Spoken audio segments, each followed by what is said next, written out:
Assalamualaikum warahmatullahi wabarakatuh. Perkenalkan, nama saya Dina Amelia dengan nomor induk mahasiswa 20305111. Saya akan memaparkan hasil tugas saya. Di sini saya mengambil dua tema. Yang pertama tentang bagaimana cara mengamankan web server, dan yang kedua bagaimana cara mengamankan sistem informasi. Yang pertama, keamanan web server. Apa itu web server? Web server adalah sebuah software yang memberikan layanan berupa data.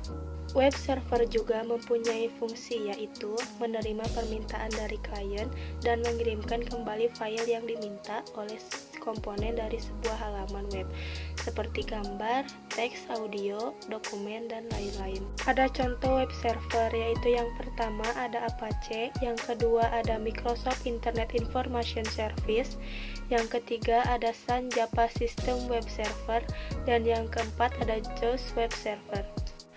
Ada serangan yang terjadi, yaitu satu web device. Web device adalah serangan yang dilakukan untuk mengganti visual dari sebuah website, contohnya seperti mendevice satu halaman penuh. Tampilan depan atau file indeks selalu menampilkan beberapa kata atau gambar yang mengganggu perubahan data.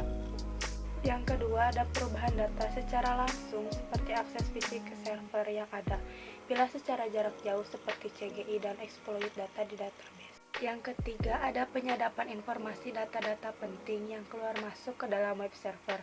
Contohnya data login yaitu user, password dengan metode sniffing. Denial of Service atau DOS menghabiskan resource yang dimiliki oleh web server sampai tidak menjalankan fungsinya dengan benar. Contohnya, mengubah informasi konfigurasi sistem atau bahkan perpustakaan fisik terhadap komponen web server. Dan di Indonesia juga pernah terjadi DOS, yaitu pada tahun 2008 oleh komunitas Yogia Free terhadap website Kaskus. Agar web server kita aman dan tidak diserang, maka kita harus menjaga keamanan web server tersebut, yaitu dengan cara satu, menonaktifkan layanan seperti mematikan layanan yang tidak dipakai. Yang kedua, amankan akses secara remote seperti menggunakan VPN atau protokol. Yang ketiga, server eksperimen seperti kita menggunakan server web yang berbeda. Dan yang keempat, tetapkan hak akses seperti membatasi akses user yang mengakses web server. Kemudian, pasang patch secara teratur seperti kita harus sering memperbaharui software. Yang keenam, ada pantau dan periksa server.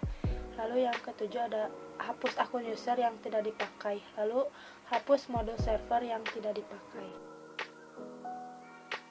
Yang selanjutnya, gunakan perkakas security. Yang ke-10, gunakan scanner untuk memeriksa port terbuka seperti memasang tools untuk melakukan pemeriksaan. Kemudian gunakan layanan content delivery network atau CDN. Artinya menyerapkan serangan DDoS via penyebaran serangan ke berbagai mesin yang berbeda dalam jaringan. Yang selanjutnya, ikuti berita terbaru, mengikuti aneka informasi dan berita untuk mengetahui perkembangan tentang tools pengamanan. Untuk tema yang kedua, yaitu keamanan sistem informasi. Apa itu sistem informasi? Sistem informasi adalah kombinasi antara prosedur kerja, informasi orang, dan teknologi informasi yang diorganisasikan untuk mencapai tujuan. Kemudian ada ancaman keamanan sistem, terdiri dari satu threat atau ancaman.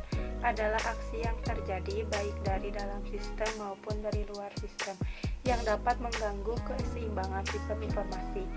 Ancaman yang mungkin timbul berasal dari tiga hal utama, yaitu yang pertama ancaman alam seperti banjir, longsor, kebakaran, hutan, tornado, dan masih banyak lainnya. Yang kedua, ancaman manusia seperti virus, hacking, social engineering. Dan yang ketiga, ada ancaman lingkungan seperti efek bahan kimia dan masih banyak lagi. Dan yang kedua, ada vulnerability, yaitu kelemahan dari suatu sistem yang mungkin timbul saat mendesain atau mengimplementasikan sehingga memicu tindakan pelanggaran. Kemudian ada jenis serangan. Yang pertama yaitu serangan untuk mendapatkan akses, Yang kedua, serangan untuk melakukan modifikasi dilakukan untuk mendapatkan keuntungan dari berubahnya informasi. Contohnya yaitu pengubahan nilai kuliah, penghapusan data utang bank, kemudian mengubah tampilan situs web. Yang ketiga, serangan untuk menghambat penyediaan layanan.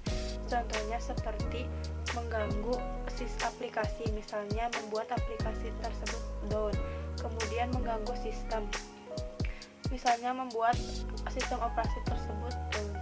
Untuk keamanan sistem informasi, kita bisa melakukan: pertama, gunakan password yang aman. Kedua, memanfaatkan layanan cloud. Yang ketiga, pembatasan akses. Yang keempat, rajin melakukan pelatihan sistem informasi. Dan yang kelima, menggunakan antivirus dan melakukan update software.